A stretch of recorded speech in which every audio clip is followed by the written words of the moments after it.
This message is to Mr. President Donald Trump and to every general and political appointee sitting in his military cabinet. My name is Major Retired Richard Ojeda, and I wore this nation's uniform and fought this nation's wars for 24 years. I'm speaking to you as a combat soldier who understands orders and understands lines that you do not cross.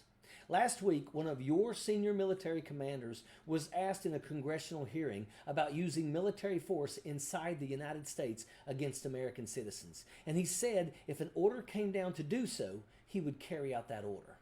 On my back, I've got the names of 13 of my brothers who never returned home from war. I want you to hear me loud and clear when I say this.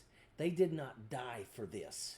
They did not die so the President of the United States could label people who disagree with him as domestic terrorists and enemies from within.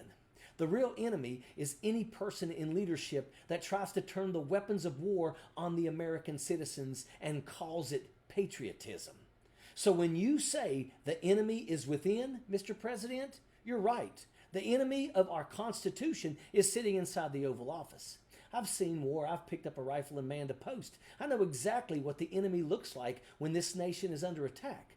So when I hear what's coming out of your White House right now, I recognize it better than most because I've seen this con job before.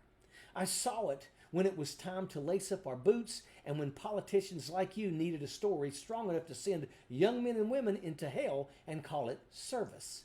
I watched communities get wiped out over weapons of mass destruction that didn't exist. Millions of people lost their lives because our leaders were willing to put people in harm's way over a lie. I remember the faces. I remember the fear. I remember the kids. And I remember what it's like when you return home and realize it was all for nothing. I know the weight that it carries to realize that the government you once believed in, bled for, and fought for sent you into battle over a lie. But not one time, not one damn time, when I was standing in the line of fire, did I look to my left or my right and ask my brother how he voted before I decided if I would defend him. Now you're taking that same logic, the logic that collapses nations, and you're trying to turn it against Americans on American soil. You're trying to make people afraid to speak, afraid to protest, afraid to disagree with you in the name of terrorism and patriotism.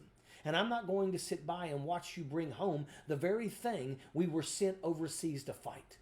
One day my time on this earth will be over, and I'm going to see my brothers again. And when I do, I want to be able to look them in the eye and say, I upheld the oath. I defended the principles we bled for, and I didn't stay quiet while America turned on itself. My brothers that did not return home were not suckers and losers like you once said. They were men of honor who served this nation and upheld their oath to protect and defend the Constitution. And I carry their sacrifice with me every single day. That's why today I'm calling on every military veteran, active duty service member, Guard, Reserve, Commander, and Gold Star family across this nation. Remember your oath. We did not take an oath to a president. We did not take an oath to a political party. We took an oath to the Constitution of the United States to defend this country against all enemies, foreign and domestic. And if any of my brothers were here today, they would be sickened by what this country is being asked to accept. To every active duty service member, stand up. Remember your oath. To every veteran across this nation, our oath does not die with retirement. We have a duty to uphold it at all costs. And to every military commander, I want you to remember Nuremberg. I was just following orders isn't a defense for war crimes. And to you, Mr. President, we don't defend America by hunting Americans. We defend America by protecting American citizens, even when it comes to protecting them from our own president. We're not going to drop bombs on nonprofits because you don't agree with them. We aren't going to treat American citizens like military targets just because you don't like what they say about you. And we're not going to let anyone steal the freedoms that our brothers and sisters bled and died for on the battlefield. Not even you, Mr. President. Sappers clear the way, airborne all the way.